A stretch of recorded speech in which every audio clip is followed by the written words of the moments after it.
Salut à tous et bienvenue dans ce nouveau tuto System.io dans lequel je vais vous montrer comment est-ce que vous pouvez créer, je l'ai vu passer à l'intérieur du groupe français System.io où il y a quelqu'un du coup, Modeste, merci à lui, qui a créé un tunnel, qui a partagé un tunnel et j'ai vu qu'il y a eu beaucoup d'interactions de personnes qui lui demandaient comment est-ce qu'il avait réussi à créer ce code où il arrive en fait à générer des images qui sont interactives. Ça veut dire qu'on va passer la souris dessus et les images vont se déplacer.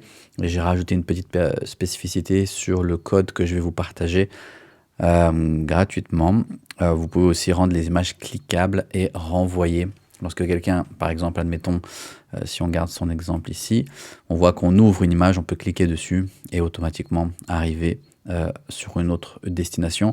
Et je vous ai aussi donné une version compatible pour la version mobile si vous utilisez, ce que je vous recommande que vous utilisez, vous optimisez vos pages pour la version mobile. Donc sans plus attendre, d'ailleurs, donc ces codes-là que je vais vous donner gratuitement, ils sont accessibles dans la description de cette vidéo.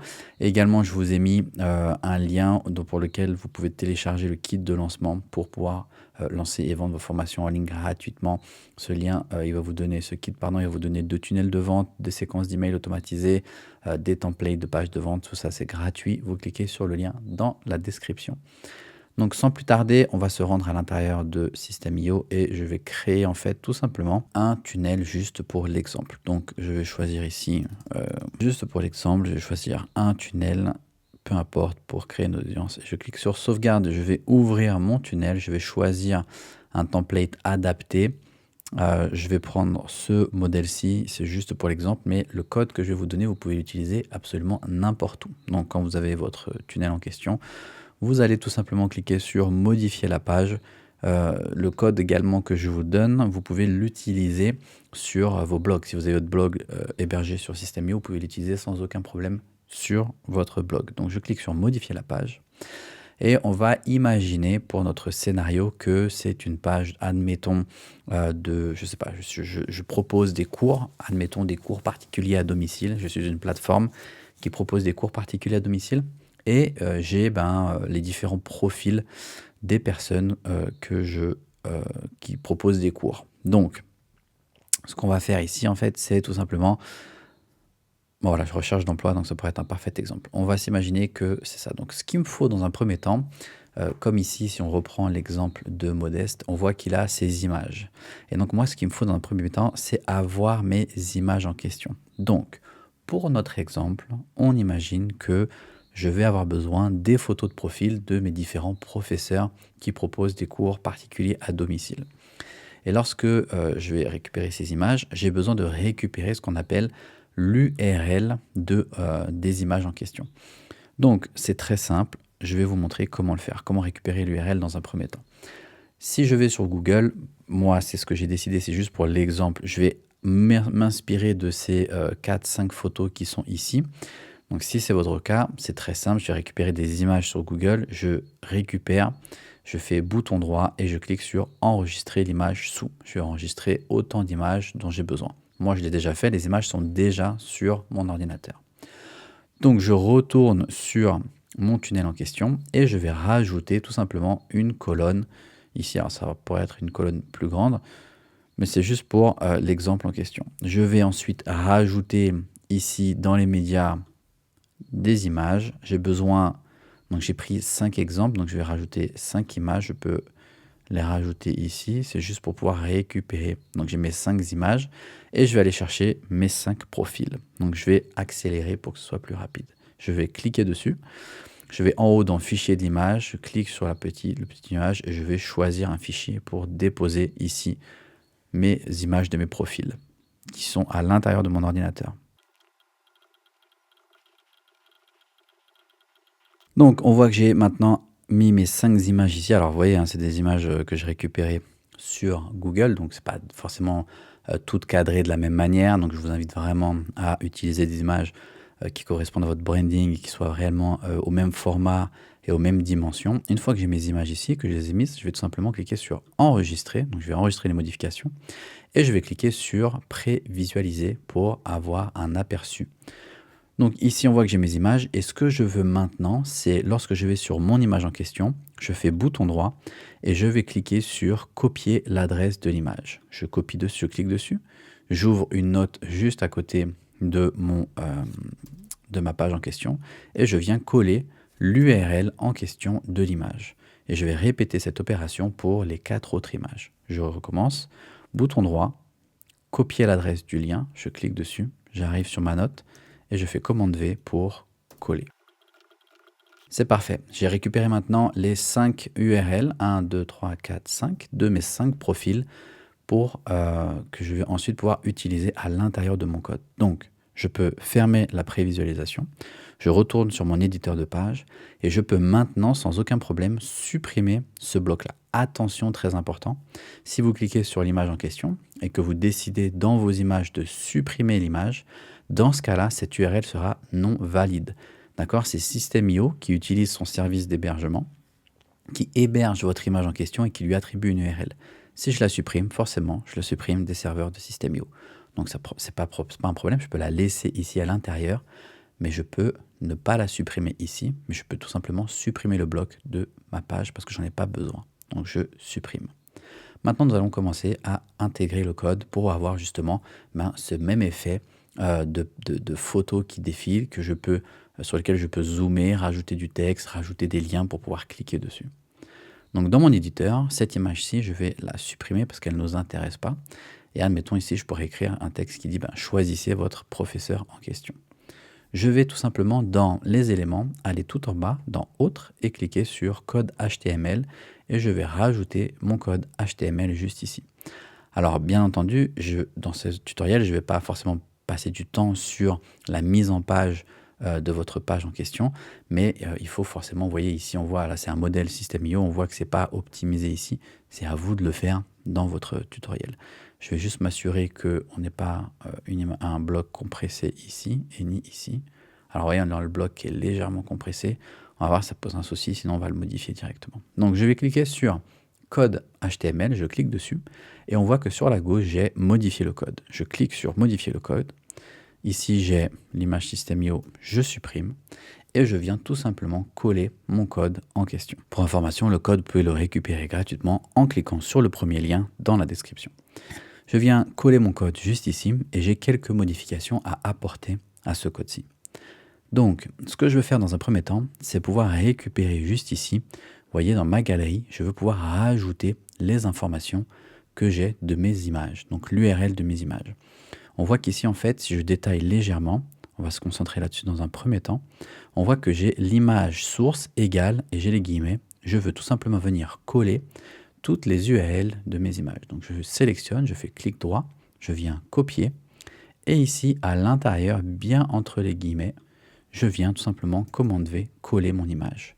Donc je rajoute mes images ici, parce que si je clique sur enregistrer, et je sauvegarde, on voit que j'ai qu'une seule image qui apparaît pour l'instant et que je n'ai pas en fait les autres images parce que je n'ai pas encore renseigné l'URL de mes images en question. Donc je continue, je rentre à l'intérieur de mon code, modifier le code et je viens tout simplement coller les différentes URL en question. Ici j'ai 4 URL volontairement et je vais vous montrer comment est-ce que j'ai 1, 2, 3, 4 et comment est-ce que je peux rajouter un 5e ou supprimer si j'en ai un en trop, c'est très simple. C'est parfait. Donc on voit qu'ici, j'ai rajouté mes 1, 2, 3, 4 URL, mais j'ai un 5e personnage, une 5e personne que je veux rajouter une 5e photo.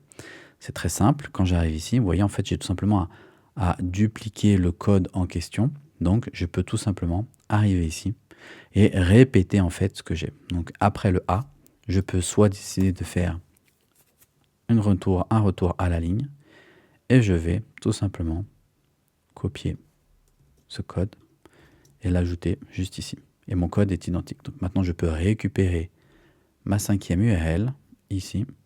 Je viens supprimer, puisque j'ai fait un copier-coller, donc l'URL que j'avais mis à la base.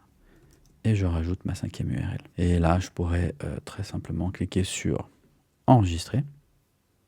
On voit que j'ai mes différentes images. Je vais enregistrer et cliquer sur visualiser pour voir à quoi ça ressemble.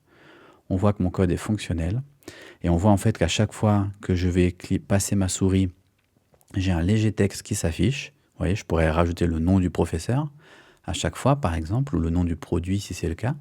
Et je peux maintenant, si vous voyez ici, lorsque j'ouvre, et je peux dire, bah, voilà, là c'est, je sais pas, Jennifer, on va cliquer pour voir son profil, ses compétences, ce qu'elle enseigne. Si je clique dessus, automatiquement, ça va m'envoyer vers un lien de redirection. Donc ça, c'est une première chose. Je pourrais aussi décider de, si je clique sur le premier profil, non pas l'ouvrir dans une même page, mais l'ouvrir dans une seconde page, pour m'assurer que ça laisse les gens sur cette première page. Donc je pourrais, comme je le dis, soit faire une redirection directement dans la même page, soit je reviens en arrière, vous voyez, ça a ouvert sur une deuxième page, et je clique ici, j'ouvre sur une deuxième page automatiquement. Donc comment est-ce que je fais ça et comment est-ce que je le modifie? Je retourne dans mon éditeur de page, je sélectionne mon code, je vais cliquer sur modifier le code, et on voit qu'ici, en fait, j'ai plusieurs informations. Donc, comment faire pour rediriger sur un nouvel endroit? Donc, ça veut dire ouvrir une deuxième page, c'est très simple. Dans notre premier exemple ici, on voit que j'ai la référence en fait pour la destination. Si je clique sur mon premier lien, si je reviens ici, je clique sur ma première photo, ça m'ouvre une deuxième page et ça m'envoie sur YouTube. Donc, on arrive à lire ici que la destination c'est youtube.com. Je pourrais très simplement changer l'URL de destination et mettre mes propres URL. Et on voit qu'ici, en fait, j'ai le target égale blank. En gros, ça me dit que lorsque je clique dessus, ça va m'ouvrir une nouvelle page vierge et ensuite, ça va charger l'URL de destination. Et on voit qu'ici, en fait, sur les exemples juste en dessous, j'ai toujours mon adresse de destination, mais on voit que je n'ai pas le target égale blanc. Donc ici, en fait, il suffirait tout simplement de soit rajouter, hop, on va sélectionner, soit faire un copier, venir ici et faire espace et rajouter pour que ça m'ouvre à chaque fois, ou il suffirait tout simplement de supprimer à chaque fois, ici, dans mon code par exemple, je supprime, et dans ce cas-là, si je clique sur sauvegarder, et que je retourne dans ma prévisualisation, que je recharge la page, maintenant si je clique sur mon premier exemple, vous vous souvenez, ça m'ouvrait un deuxième onglet. Ici, ça m'ouvre le deuxième onglet. Est-ce que j'ai sauvegardé? Non, je n'ai pas sauvegardé. Tac, si je clique sur sauvegarder, et je viens ici, et automatiquement, du coup, ça marche toujours pas. On va aller voir pourquoi. Tac, tac. J'ai pas sauvegardé le code, peut-être. Tac. Et là, je sauvegarde. On va fermer ces onglets. On va aller dans la prévisualisation. Et on voit que automatiquement, je n'avais pas sauvegardé. Ça m'ouvre à l'intérieur de mon onglet de navigation. Donc je le rappelle, si je souhaitais proposer du fait que lorsque je clique sur la photo, ça m'ouvre dans un autre onglet, et il suffirait tout simplement ici, au niveau de la destination, de venir créer un espace, de rédiger le target égal, j'ouvre les guillemets, underscore, blank, je ferme les guillemets. Et dans ce cas-là, si je sauvegarde ici, et que je sauvegarde à nouveau, et j'ouvre dans une nouvelle prévisualisation, on voit que mon premier exemple, il m'ouvre dans un nouvel onglet. D'accord? Ça, c'est la première chose. Ensuite, la deuxième chose que je pourrais personnaliser, lorsque je clique à l'intérieur, je vais modifier mon code. On voit que j'ai un texte ici. Lorsque j'ai ma souris qui passe sur le profil en question, on voit que j'ai un texte qui s'affiche et je pourrais personnaliser ce texte tout simplement juste ici, dans bias-caption.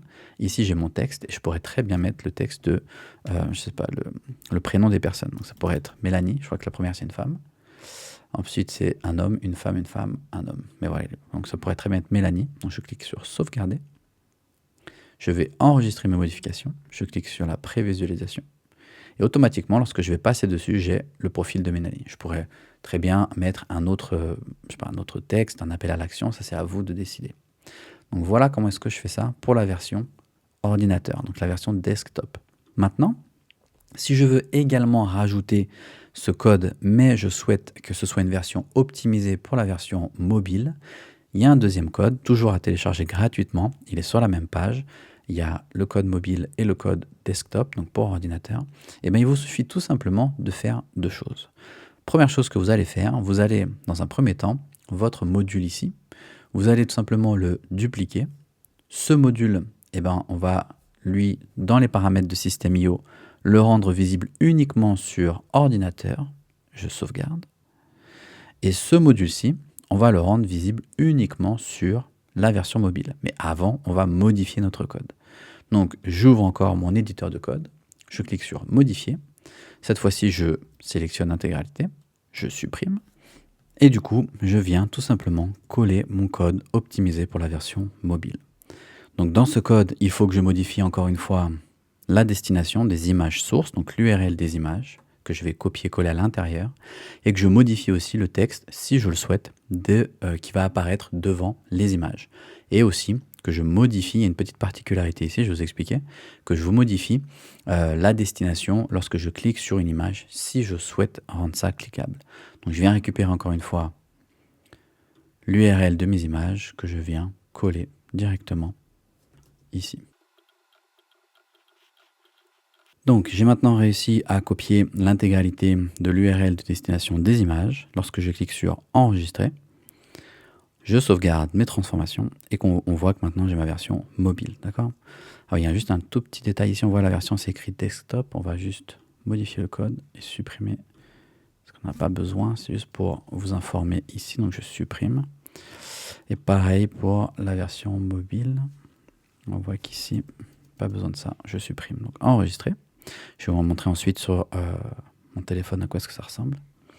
Donc, petite particularité pour la version mobile, dans notre code ici, lorsque je clique sur modifier, on voit qu'on a un code qui est légèrement différent. Alors, le but en fait, c'est de dire, ben voilà, je vais pouvoir faire défiler sans aucun problème les images de la même manière, avec cette sensation lorsque je passe mon doigt dessus, d'accord? Sur la version mobile, ça va s'agrandir.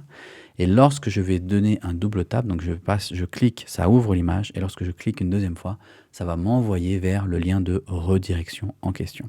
Donc si je vous montre sur mon téléphone à quoi ça ressemble, donc nous sommes maintenant sur mon téléphone pour voir la version mobile, et on voit que j'ai bel et bien mon code qui apparaît juste ici.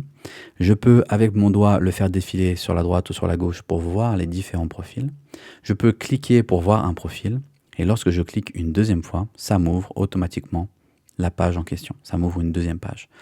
Donc, je répète l'opération. Je peux faire défiler, je peux choisir un profil ou une image, un produit. Je peux double tap dessus pour ouvrir le lien de redirection en question. Donc voilà, pour rappel, vous pouvez récupérer ce code, les deux codes mobile et la version aussi ordinateur directement en cliquant sur le lien dans la description. Je vous ai également mis dans la description un lien pour pouvoir récupérer votre kit de lancement pour pouvoir lancer et vendre vos formations en ligne. Si ce tutoriel vous a plu, surtout n'hésitez pas à liker la vidéo, commenter en posant vos questions et vous abonner à la chaîne. À bientôt pour de nouveaux tutoriels.